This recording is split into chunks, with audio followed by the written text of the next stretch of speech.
अच्छा, उत्तर प्रदेश विधानसभा के 2022 के चुनाव में किस दल को की तरफ अति पिछड़े जात के लोग ज्यादा आकर्षित हो रहे हैं आपके नजरिए? देखिए, अब की बार का चुनाव मैं कह रहा हूँ अलग है। अब की बार का चुनाव स्थिति ये हो गई है कि भारतीय जनता पार्टी 2014, 17, 19 जिन उम्मीदों के साथ अति पिछड़ों को जोड़ा था कि भाई आपको 27% में आपको अलग से अधिकार देंगे, उसके लिए कमेटी बनाई गई।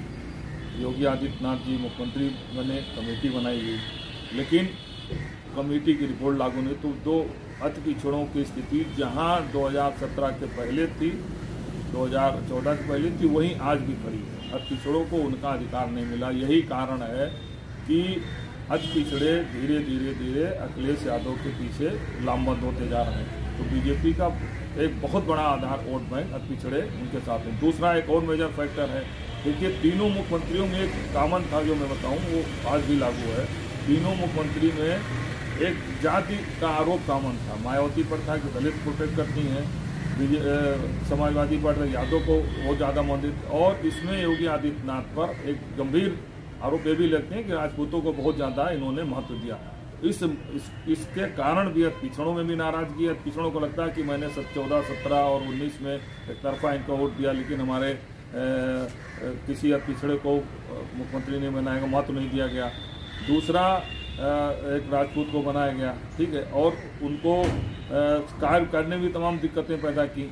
इससे ब्राह्मण में भी एक नाराजगी का जो एक माहौल बनाया जा रहा था। और ब्राह्मण एक कम्युनिटी होती है जो मौत पुलिस्टी ज़्यादा फैलाती है, और अखिलेश यादव का इसका भी लाभ मिल रहा है कि पिछले 8 महीना से ब्राह्मणों ने एक ऐसा परसेप्शन बना दिया कि योगी आदित्यनाथ ठाकुरों को जब प्रोटेक्ट करते हैं, ब्राह्मणों को नुकसान किया, पिछड़ों को किया, तो उसका भी लाभ मिला। तो आज की स्थिति में जो लड़ाई चल रही है सीधी सीधी समाजवादी पार्टी गठबंधन के साथ है और जो है बीजेपी के बीच। अब इसमें 2 मेजर फैक्टर है। पश्चिमी उत्तर प्रदेश में जो पहले चरण का चुनाव हो रहा है, 58 सीटें हैं।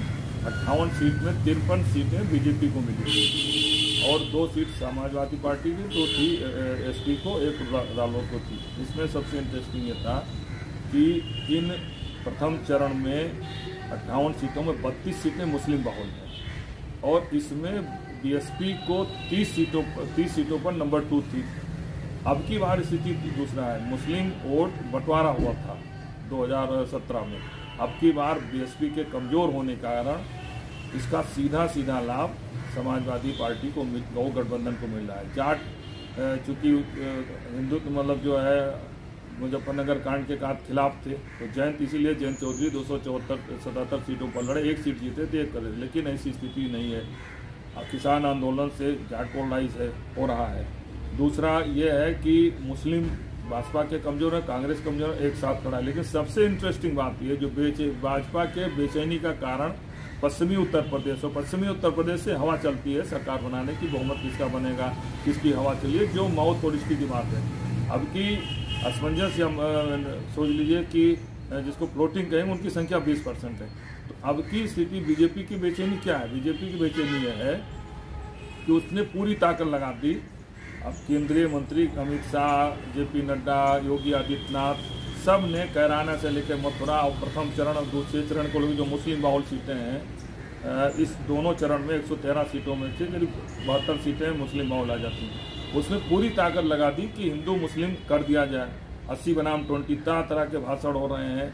लेकिन वो स्थिति दूसरे तरफ जो गठबंधन है समाजवादी पार्टी और जयंत चौधरी का, उधर के लोग एग्रेसिव नहीं हो रहे हैं। ये बीजेपी की सबसे बड़ी वजह। जब वो एग्रेसिव होंगे, उनके तीखे भाषण काउंटर करेंगे, तो इसका लाभ मिलता है। लेकिन ये लोग एग्रेसिव होकर बोल रहे हैं, बात कर रहे हैं, अगले पक्ष की तरफ से न मुस्लिम एग्रेसिव है, न जाट एग्रेसिव है, न समाजवादी पार्टी का कोई नेता एग्रेसिव है।